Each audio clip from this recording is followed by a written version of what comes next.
안녕하세요. 현지쌤입니다. 자, 이번 시간에는 선생님이랑 닮은 도형에 대해서 배워보도록 할 거예요.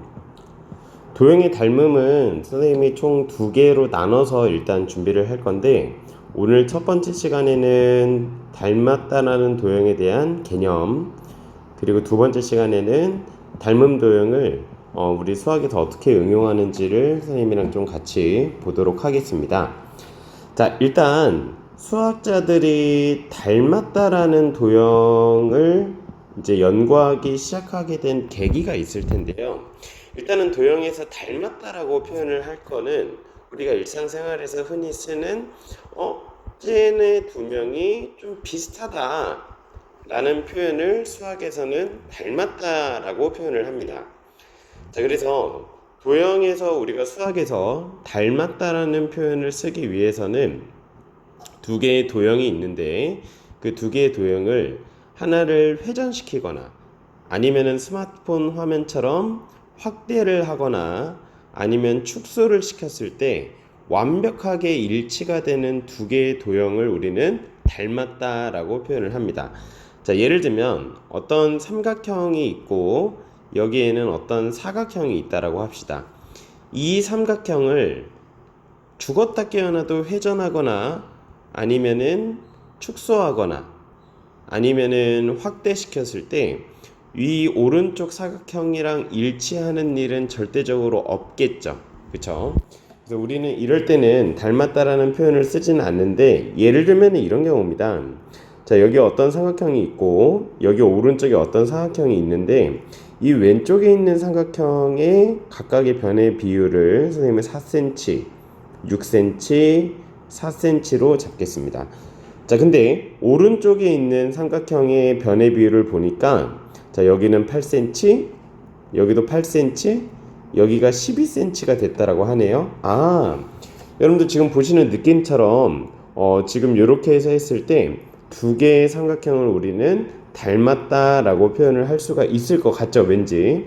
자, 왜냐면은 여기 각 변의 비율이 지금 보시는 것처럼 몇 배 늘어났죠? 그렇죠, 2배 늘어났고, 여기 변의 비율 그리고 나머지 변의 비율 또한 똑같이 이렇게 2배가 늘어났다는 얘기는 우리가 흔히 스마트폰으로 표현을 하면은 2배 확대된 화면으로 우리가 볼 수 있겠구나 라고 생각을 하실 수 있을 것 같습니다. 자, 그래서 우리가 닮았다라고 하는 도형은 수학자들이 연구하게 된 계기가 있을 건데요. 실제로 닮음이라는 개념은 수학에서 앞으로 여러분들 고등학교 3학년 때까지 상당히 많이 사용할 개념입니다. 자, 예를 들어 볼까요? 자, 어떤 높은 산이 있었다라고 합시다. 근데 이 세상에서 가장 높은 산 어딘지 알고 계시죠? 네, 히말라야 산맥에 있는 에베레스트 산인데, 뭐 사실 요즘은 과학기술이 이제 많이 발달을 해서 이제 정확한 측정 도구, 예를 들면 레이저라든지 아니면은 다른 기타 측정 도구로 정확하게 높이를 측정을 하는데, 사실 이 에베레스트 산의 높이를 여러분들 알고 계신 것처럼 8,848m라고 합니다. 엄청 높죠? 8,848m라는 근데 숫자를 실제로 언제 처음으로 측정했냐면은 지금으로부터 약 1000년 전에, 1000년 전이면은 지금 몇 년도 전? 지금 2020년도니까 1020년도네요. 1020년. 1020년이라는 시간에 처음으로 에베레스트 산의 높이를 처음으로 측정했다라고 기록에 남아 있고, 대략적으로 그 높이를 8,000m 정도로 옛날 사람들이 측정을 했다라고 하네요. 자, 지금이랑 비교해 봤을 때 1000년 전이면은 어떤 뭐 레이저라든지 이런 기술들이 개발되지도 않았을 텐데, 이 사람들이 어떻게 측정을 했냐, 사실 굉장히 똑똑한 게 우리가 지금 배우는 닮음을 이용을 했습니다. 자, 왜냐면은 이 에베레스트 산에 사실 좀 더 디테일한 내용은 여러분들 2학년 때는 닮음이라는 단원으로 학습을 할 거고, 그리고 한 학년 더 뒤에 올라가서 3학년 2학기 올라가면은 삼각비라는 단원으로 조금 더 닮음에 대해서 정확하고 그리고 훨씬 더 많은 부분을 계산할 수 있는 수학을 배울 건데요. 자, 어찌됐건 옛날 사람들이 이 에베레스트 산의 높이를 어떻게 측정을 했냐? 아주 기가 막혀요. 자, 이 산을 엄청 멀리서 본다라고 하면은 하나의 삼각형처럼 보일 겁니다. 그쵸? 그리고 원래 실제로 본다라고 하면은 바로 옆에서 보면은 정말 뭐 위로 쳐다보면은 끝이 없을 정도로 너무너무 높은 높이겠지만 엄청나게 멀리서 본다라고 하면은 이 삼각형의 이 에베레스트 산을 봤을 때 삼각형의 밑변의 길이와 높이의 길이가 대략 한 몇 센치 정도로만 표현될 거라는 거죠. 자, 예를 들면 이 산을 엄청나게 멀리 있는 곳에서 측정을 해봤는데 이 에베레스트 산을 절반을 쪼개서 보니까 여기 가로가 예를 들면은 5cm라고 했고 세로가 6cm라고 했다라고 합니다. 자, 이게 실제 5cm하고 6cm가 에베레스트 산을 나타내는 거는 아니지만 역으로 수학을 예전에 공부했던 사람들이 이렇게 측정을 했다는 거죠. 이 빨간색으로 선생님이 지금 표현하고 있는 5cm짜리 그리고 6cm짜리의 삼각형을 역으로 확대를 할 수만 있다라고 하면은 몇 배 확대할지만 정할 수 있다라고만 하면은 에베레스트 산의 높이를 측정할 수 있는 거 아니냐라고 예전에 수학을 공부했던 사람들이 생각을 했는데 정말 기발하죠. 그리고 이 산으로부터 내가 있는 곳까지 몇 킬로미터가 떨어져 있냐를 실제로 측정을 해보니까 이런 아까 선생님이 얘기했었던 계산 결과가 나타났다라는 겁니다. 그래서 실제 닮음은 이런 거를 측정을 할 때 저희가 굉장히 많이 사용을 할 거고요. 앞으로 수학에서도 앞으로 굉장히 쓸모가 많다라는 거, 이 부분만 여러분들이 생각해 주시면 될 것 같습니다. 자, 기본적인 내용으로 그러면 좀 들어가면은, 자, 여러분들 근데 사실 여기서 혼동하면 안 되는 게 1학년 때도 우리 비슷한 개념 중에 합동이란 걸 배웠죠. 자, 보통 요거를 조금 헷갈려하는 학생들도 있는데 합동이라는 거 하면은 머릿속에 여러분들 알고 계신 것처럼 뭐 SSS, 뭐 SAS, 그리고 ASA 해서 그냥 속히 뭐 사스, 아싸 뭐 요 정도로 여러분들이 알고 계시는 분들이 많은데 여기서 조심하셔야 되는 게 이겁니다. 합동이다라는 거는 우리가 일상생활에서 쓰는 똑같다 라는 표현이고, 여러분들 합동이다, 똑같다라는 말을 삼각형에서만 사용하는 거는 아닌 거 알고 계시죠? 그쵸? 삼각형이 똑같은 게 아니라 예를 들면은 뭐 오른쪽에 두 개의 사각형이 똑같다라고 해도 우리는 합동이다라는 말을 쓰는 것처럼 합동이라는 표현을 우리가 삼각형에 대해서 디테일하게 배운 거지 삼각형에서만 쓸 수 있다라는 거는 아니다라고 꼭 알고 계셔야 되는 것처럼, 그럼 우리가 지금 배우려고 하는 닮음 또한 선생님이 삼각형에 대한 기준으로 해서 배울 건데, 자, 왜냐면은 삼각형을 공부를 하면은 다른 것들은 삼각형을 몇 개를 연결해서 만들 수 있어요. 예를 들면 사각형은 삼각형 두 개를 연결하면 되겠죠? 오각형은 삼각형 세 개를 연결하면은 오각형에 대해서 볼 수 있겠죠.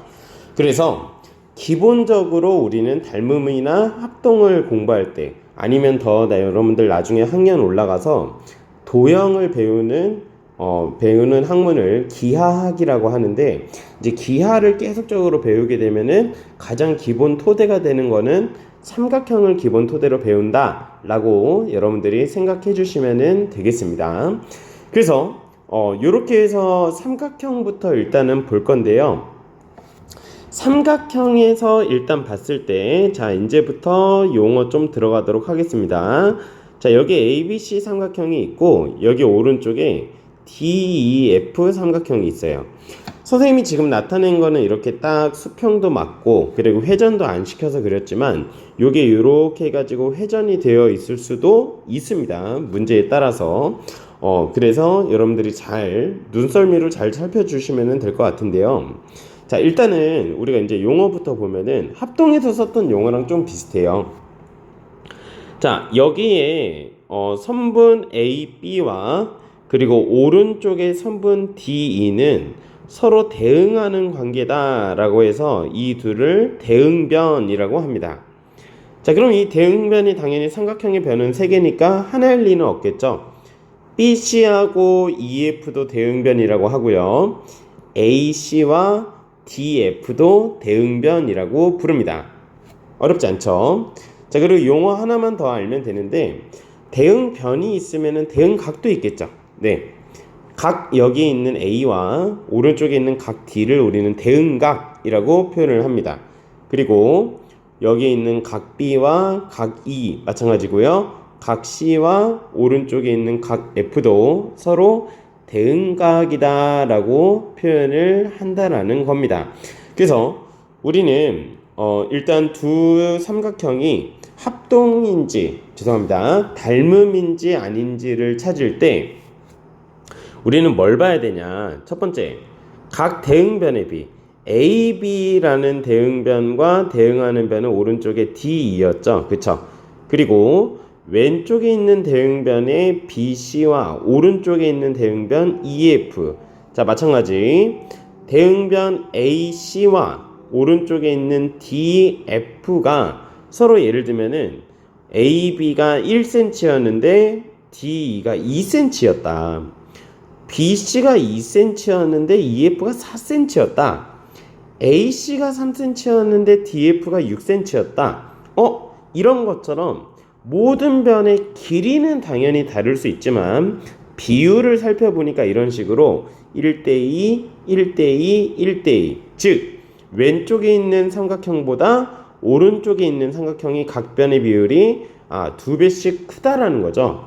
스마트폰 화면으로 치면 2배를 확대를 한 거구나 라고 우리가 표현을 할 수 있고, 자, 이랬을 때 우리는 왼쪽에 있는 삼각형 ABC와 오른쪽의 삼각형의 DEF라는 삼각형은 서로 닮음이다 라고 표현을 할 거고요. 선생님이 지금 쓴 것처럼 닮음이라는 기호는 이런 식으로 물결로 표시해 주시면 됩니다. 우리 1학년 때 합동이라는 거는 이렇게 해서 3개짜리로 표현을 했던 것처럼 닮음을 표현하는 것도 새로운 하나의 기호다 라고 생각을 해주시면 될 것 같습니다. 자, 여기서 여러분들이 하나 체크하실 수 있는 게, 얘들아, 대응변의 길이는 항상 같을까? 그치? 같지는 않겠지. 예를 들면은 2배가 늘어났다라고 하면은 그 2배씩 늘어난 비율은 같겠지만 길이는 같지는 않겠죠. 그쵸? 요게 일단 첫 번째 포인트고, 두 번째는 더 중요한 건 이거야, 얘들아. 여기를 선생님은 3, 여기를 4, 여기를 60도라고 했을 때 이거를 예를 들면 3배씩 확대를 했다라고 합시다. 그러면은 각 대응변의 여기가 9가 될 거고 여기가 12가 될 건데, 그럼 여기 각도 3배로 늘어나서 180도로 바뀔까? 그렇지 않겠지. 180도로 바뀌는 거는 아니고, 여기 있는 각도는 60도로 똑같이 유지가 될 거다라는 겁니다. 아시겠죠? 자, 그래서 우리는